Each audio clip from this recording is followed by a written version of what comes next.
J'aimerais rapprocher le récit que Luc nous fait de la crucifixion de Jésus. J'aimerais rapprocher ce texte de Luc 23 avec celui d'Ésaïe 53, verset 12.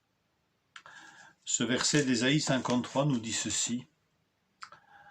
Voilà pourquoi je lui donnerai sa part au milieu de beaucoup, et il partagera le butin avec les puissants, parce qu'il s'est dépouillé lui-même jusqu'à la mort, et qu'il a été compté parmi les criminels, parce qu'il a porté le péché de beaucoup, et qu'il est intervenu en faveur des coupables. L'importance dans le récit de Luc des deux malfaiteurs qui entouraient Jésus, présent aussi dans les autres évangiles.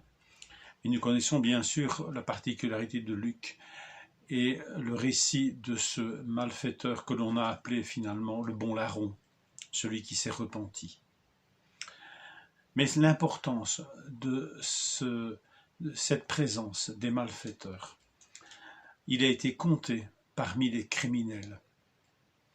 Et c'est ainsi qu'est vue la présence des malfaiteurs, comme accomplissement de cette parole d'Ésaïe 53. Il a été compté parmi les criminels.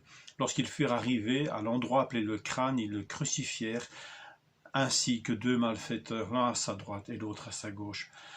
Voilà le sort réservé par l'humanité rassemblée au Fils de Dieu qui tombe entre ses mains. Aucun homme n'est exempt de culpabilité dans cette mort. Tous sont coupables. La peur d'Adam, lors de sa chute et de son éloignement de Dieu, la peur s'est muée en haine, en animosité profonde à l'égard de Dieu. Et cette animosité, elle est crûment dévoilée à nouveau à la croix. La croix est un crime des hommes à l'égard de Dieu. On comprend pourquoi la parole de Dieu voit le salut aussi comme une œuvre de réconciliation. Réconciliation nécessaire, absolument nécessaire.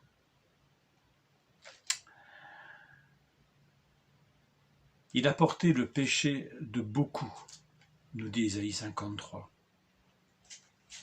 Pour nous, ce n'est que justice, nous recevons ce qu'ont mérité nos actes, mais celui-ci n'a rien fait de mal. Voilà ce que dit le malfaiteur qui se repent. Nous recevons ce que méritent nos actes. Voilà un homme qui comprend, qui commence à comprendre un certain nombre de choses. Le châtiment qui nous donne la paix, il est tombé sur lui. Alors, le moins qu'on puisse dire, c'est que le malfaiteur se tourne vers Jésus et reconnaît son innocence. Lui n'a rien fait de mal. Notez que cette innocence a été reconnue par un seul homme jusqu'alors. C'est par Pilate. Ça ne l'a pas empêché de le livrer. Mais lui, le malfaiteur, est en train de changer radicalement devant cette innocence de celui qui est à ses côtés et qui subit la même peine que lui. Alors à ce moment, il n'a peut-être pas encore réalisé que Jésus subissait une peine pour lui, à sa place.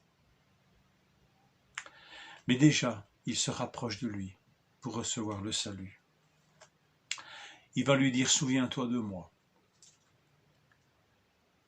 « Je te le dis en vérité, lui répond Jésus, aujourd'hui, tu seras avec moi dans le paradis. » Ésaïe 53, 12, il est intervenu en faveur des coupables.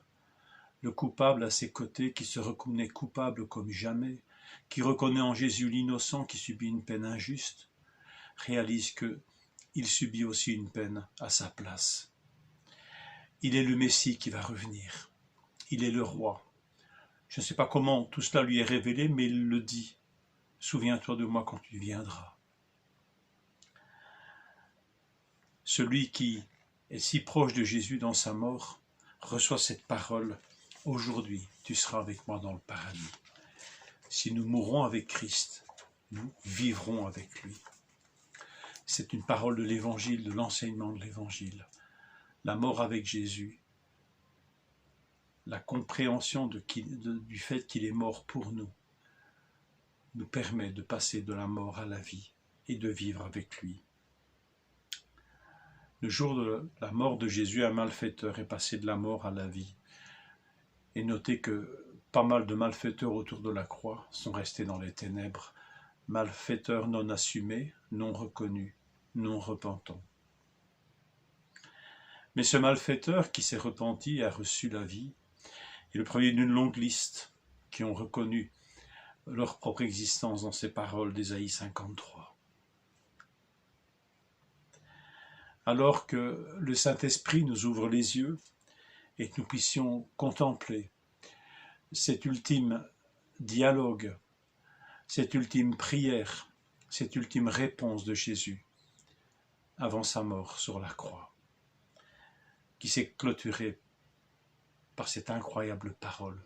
Je te le dis aujourd'hui, tu seras avec moi dans le paradis. Que cette parole soit vérité pour nous dans ces moments de Pâques et qu'elle nous remplisse de joie, d'allégresse et de puissance. Que le Seigneur vous bénisse.